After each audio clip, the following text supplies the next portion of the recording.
Est-ce que c'est vrai, c'est annonciateur de la fin de l'été ? Malheureusement oui. Bonjour Nadia, bonjour à tout le monde. Alors c'est une chanson que tout le monde connaît. Oui.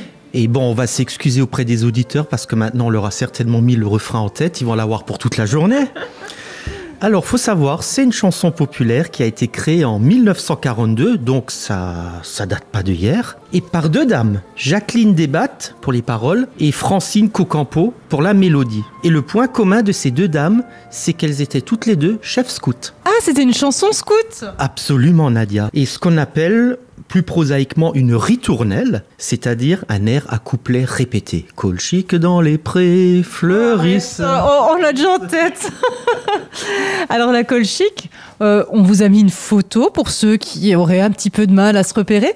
C'est une très belle fleur. Effectivement, alors c'est une plante herbacée de la famille des Liliacées. Et c'est une famille qui sont des plantes à bulbes. Et donc elle fleurit à la fin de l'été, on l'a dit, dans les zones ouvertes, comme les pâturages ou les prés, comme le dit la chanson.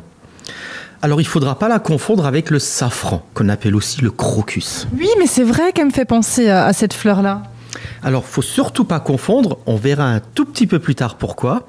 Disons simplement, les colchiques ont 6 étamines, le safran en a 3. Et aussi, les étamines du safran, c'est une belle couleur rouge. Tu as certainement déjà remarqué, c'est un très beau rouge. Ce qui n'est pas le cas pour le colchique. On va parler aussi de la symbolique de cette plante. Le nom colchique, ça vient d'où ?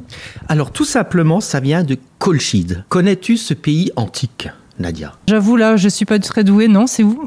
Alors ça correspond à une région de l'actuelle Géorgie. Et c'était aussi une région dans la mythologie grecque. Tu as entendu parler de Jason et les Argonautes. Oui. Qui sont allés chercher la toison d'or.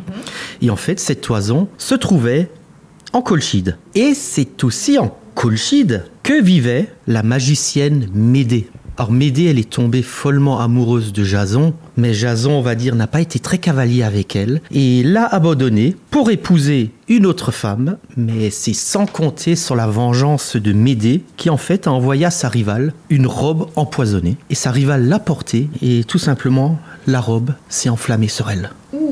Donc il fallait pas provoquer Médée. Ah, les femmes, on peut être méchantes, hein ? Ah oui, oui, oui. Et c'est pour ça aussi que le colchique symbolise la jalousie. C'est la fleur de la jalousie. La fleur de la jalousie. Mais elle est dangereuse aussi. Elle est très jolie, mais elle est dangereuse.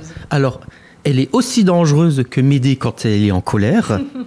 Et en effet, c'est une plante très, très toxique qui entraîne la mort quand on la mange. Donc, on rigole pas avec cette plante. Et c'est pour ça qu'on a dit qu'il faut surtout pas confondre le safran et le colchique. Et Alors, pour conclure, Gilles, si on en aperçoit dès maintenant dans les pâturages, ça peut signifier que c'est la fin de l'été. Néanmoins, restons optimistes.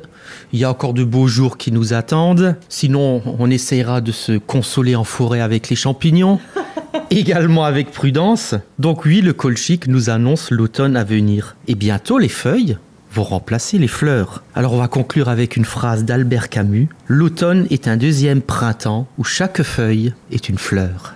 Et je sais que toi, tu attends l'automne avec impatience pour les champignons. Absolument.